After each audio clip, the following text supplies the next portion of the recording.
ये आधिकारिक वक्तव्य का हम जिक्र कर रहे थे। इस वक्त की एक और बड़ी खबर अपने दर्शकों को बता दें। पैंगोंग की झड़प पर भारतीय सेना का जो आधिकारिक बयान है वो सामने आया है और इसमें कहा गया है कि चीन ने उकसाने की कोशिश की है। किसी भी हरकत के लिए हम पहले से ही तैयार थे। चीनी सैनिकों को घुसपैठ से पहले भगाया गया, यानी घुसपैठ की इस कोशिश को चीनी सैनिकों की तरफ से जो हुई उसे पूरी तरह से नाकाम कर दिया गया और खदेड़ दिया गया पीछे चीनी सैनिकों को।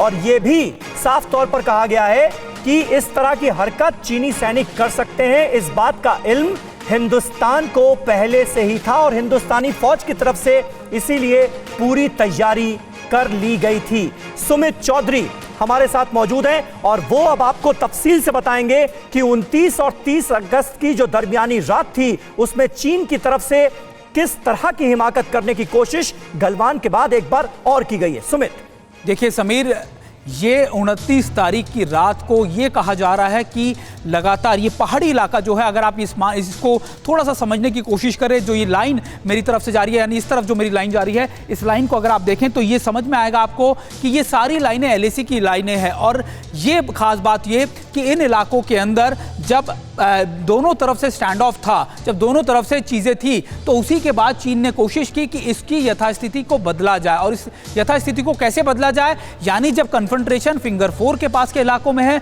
रिजिस को लेकर हो रहा है, तो ये साउथ का इलाका जो है, साउथ का जो बैंक पड़ता है, ये चुशूल की तरफ पड़ता है। यानी चुशूल की तरफ को पैंगोंग को कब्जा करने की कोशिश ये थी कि आप अगर फिंगर 4 पर ऊंचाई पर है तो आप नीचे की तरफ से, अगर पीछे की तरफ से आप इधर से घेरे, यानी चुशूल बॉल को कैप्चर करने की कोशिश। और ये बॉल इसलिए स्ट्रैटेजिकली इंपॉर्टेंट है क्योंकि ये आपके आगे वाले रास्तों के लिए वे है, ये निकलता रास्ता है। और दूसरी बात ये, चुशूल बॉल पर अगर चीन ने अपनी नजर बना ली तो वो फिर बड़े आराम से भारत कोई काम कर ले, भारत कोई इंफ्रास्ट्रक्चर काम कर ले, उसकी जानकारी, पल पल की जानकारी समीर चीन को रहेगी। और यही वजह थी कि जब उन्होंने ये यथास्थिति स्टेटस को बदलने की कोशिश की तो भारतीय सेना ने उनको रोका और वहां से खदेड़ दिया। और खदेड़ने का मकसद यही था कि जो स्ट्रैटेजिकल पोजीशन चीन दोबारा से लेने की कोशिश कर रहा था, उसको वहां से वो स्ट्रैटेजिक पोजीशन नहीं लेने दी गई। हालांकि ये भी बात तय है कि इसमें अभी कोई कैजुअलिटी की रिपोर्ट नहीं आई है समीर, और लगातार ब्रिगेडियर लेवल के ऑफिसर्स दोनों तरफ से इस बारे में बात कर रहे हैं। लेकिन ये चीन को एहसास हो गया कि चीन अगर कुछ भी अब स्टैंड ऑफ करने की कोशिश करेगा या फिर वो यथास्थिति कोशिश करेगा तो उसको जवाब मिलेगा, क्योंकि भारत की मोबिलाइजेशन भी उस इलाकों में बहुत ज़्यादा मजबूत है, बहुत पहले से है। और दूसरी इंपॉर्टेंट बात यह कि भारत भी अलर्ट है, इंटेलिजेंसीज लगातार बता रही है। अब दोबारा से एक बार मैं आपको ये दिखाने की कोशिश करूं कि फिंगर 4, फिंगर 1, ये अगर मैं सबसे आगे जाऊं, ये फिंगर 1 का इलाका है। फिंगर 1 जहां से भारत के एरिया से ये पैंगोंग त्सो लेक शुरू होती है और धीरे धीरे धीरे जब आप देखें ये फिंगर 4 पर जाकर हम यहाँ पर अपनी स्थिति को हम कह सकते हैं कि यहाँ पर भारत की मोबिलाइजेशन रहती है, परमानेंट स्ट्रक्चर रहते हैं। और इसी के आगे जो मोबिलाइजेशन होती थी, जो पेट्रोलिंग होती थी, वो दोनों की तरफ म्यूचुअल हुआ करती थी। यानी फिंगर 4 के फिंगर 8 के पास तक, यानी फिंगर 8 तक हम दोनों 8 किलोमीटर के दायरे में फुट पेट्रोलिंग करते थे। फुट पेट्रोलिंग के अलावा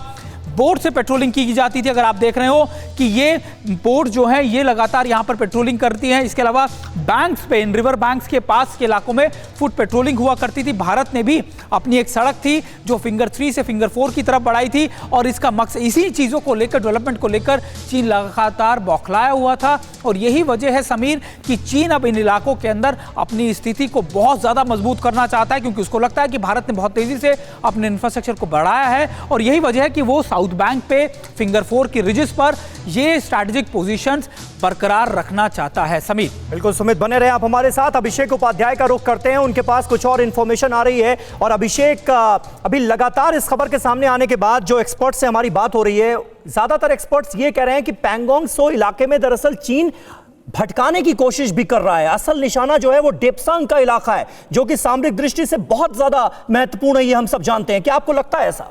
देखिए, डेप्सांग में इसमें दो राय नहीं। डेप्सांग में पेट्रोलिंग पॉइंट 10 से लेकर के 13 तक वहां पर लगातार तनाव बना हुआ है। 10 से 13 के बीच में पेट्रोलिंग को लेकर के तनाव पहले से बना हुआ है। देप्सोंग के इलाके में, हॉट स्प्रिंग में भी यही हालत है समीर, वहां भी चीन से तनाव बना हुआ है। लेकिन एक बात मैं आपको और बता दूं, जो हमारे पास जानकारी ये है कि चीन ने कोशिश क्या की थी।